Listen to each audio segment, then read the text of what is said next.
We were driving up and over the mountain pass, and then on the side of the road were 2 logs still smoldering, to the point that when I pulled them out into the road, they started back on fire, completely unattended.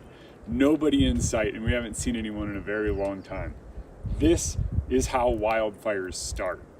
We're seeing more human-caused wildfires. After 8 years in the role as Commissioner of Public Lands, Hillary Franz knows wildfire risk, and this year has it. We are predicting significant wildfire risk for the state of Washington as we head into the 2024 season. Coming out of our El Niño winter, things are dry. The El Niño brought warmer temperatures and less moisture to the northwest, and forecast models indicate that trend will likely continue through most of summer. La Niña conditions are emerging, but the cool, wet pattern likely won't arrive in the northwest until fall. Drought conditions are present in the northern Rockies, Cascades, and even the Olympic Mountains. The drying out that started a year ago continued through winter with a much lower snowpack. Timber takes a long time to dry out and just as long to regain its moisture, meaning our forests will be more prone to wildfires this year.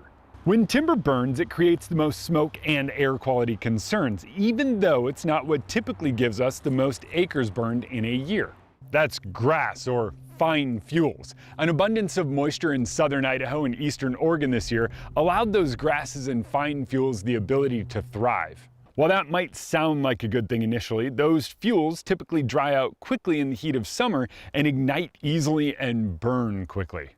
For us here in eastern Washington and North Idaho, that combination doesn't bode well. The lack of snowpack in the mountains means a higher fire danger this summer for some of the forests, but then down low, we still saw enough moisture to get the grasses and fine fuels to normal levels, so those will dry out and be primed for burning later this summer. Hot, dry, windy conditions or critical fire weather days are becoming more common as our climate changes. An entire fire season can boil down to just one day, something we saw back in 2020 in Malden, or just last year in the Oregon Road or Gray Fires. Now more than ever, it comes down to us. The El Niño pattern responsible for warm, dry weather also means fewer storms and less lightning, so almost all of the wildfires this year will be caused by people. For Environment Northwest, I'm meteorologist Jeremy Legoo.